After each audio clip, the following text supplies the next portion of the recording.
94 divided by 6. Here 6 is a divisor, so we need multiplication table of 6.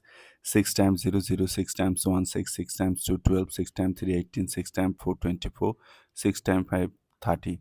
To find out the multiplication table of 6, just add 6 to the previous step. 0 plus 6 6, 6 plus 6 12, 12 plus 6 18, 18 plus 6 24, 24 plus 6 30.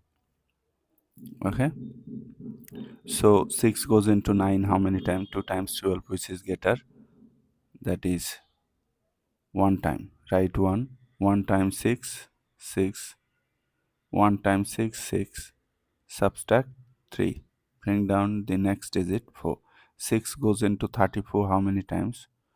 6 times 36, which is getter, so 5 times. Write 5. 5 times 6,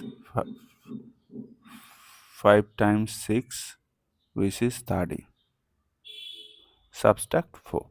So our answer is 15, remainder 4. But if I want to write our answer in decimal form, then what will happen? Convert this whole number into decimal number. Take a decimal point, then add zeros. Bring down the first 0.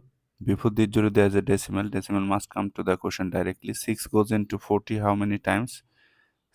7 times 42, which is getter, so 6 times.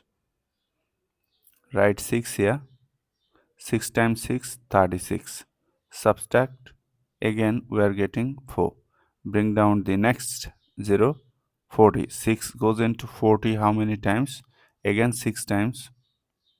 6 times 6, which is 36, subtract, again 4. Bring down this, you can add more zeros, this 0. 40. 6 goes into 40 how many times? Again 6 times. 6 times 6, 36, subtract 4. That's it. This process is continuing, so you can place here 3 dot. So this is the answer. But look, you can also write answer by placing a bar over 6, because this 6 is repeating, so 15.6 bar is our answer.